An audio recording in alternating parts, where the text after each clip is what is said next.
Dinhata press ক্লাবের উদ্যোগে আয়োজিত হলো ইফতার মাহফিল। শুক্রবার বিকেলে দিনহাটা পৌরসভার আপন ঘরে আয়োজিত হলো ইফতার মাহফিল। এদিন সেখানে উপস্থিত ছিলেন দিনহাটা পৌরসভা চেয়ারম্যান অপর্ণা দে নন্দী, ভাইস চেয়ারম্যান সাবির সাহা চৌধুরী, বিশিষ্ট আইনজীবী তাহিরুল ইসলাম, চিকিৎসক বিদ্যুৎ কমল সাহা, আমিনুল হক, মানিক বৈদ্য, ব্যবসায়ী সমিতি সম্পাদক রানা গোস্বামী, দিনহাটার এক বেসরকারি স্কুলের কর্ণধার পারমিতা সরকার, দিনহাটা প্রেস ক্লাবের সভাপতি হরিপদ রায়, প্রেস ক্লাবের সম্পাদক যশোর আহমেদ, ইউসুফ হক সহ দিনহাটা সমাজের বিভিন্ন স্তরের মানুষজন এবং সাংবাদিকেরা।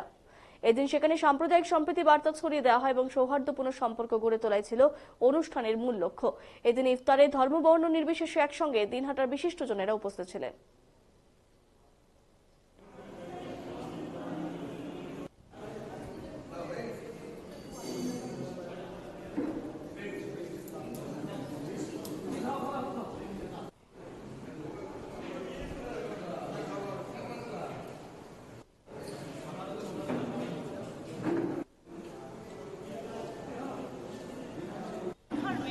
ছোটবেলার থেকে আমি আমার বাড়িতে কিন্তু ইফতার পার্টির সঙ্গে ভীষণ ওতপ্রোতভাবে জড়িয়ে, কারণ হিন্দু ধর্মে কিন্তু ইফতার পড়ানোটাকে খুব পুণ্য বলে মনে করা। অর্থাৎ আমরা যদি আমাদের কালচারটা দেখি, হিন্দু মুসলিম খ্রিস্টান ইররেসপেক্টিভ, তাহলে ওই রুটেই এমন ভাবে সম্প্রীতিগুলোকে ধরে রাখা হয়েছে যাতে সর্বধর্ম সম্মিলন হয়।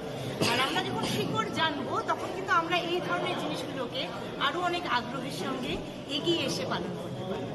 প্রেস ক্লাবের এই উদ্যোগের জন্য আমি ভীষণ খুশি।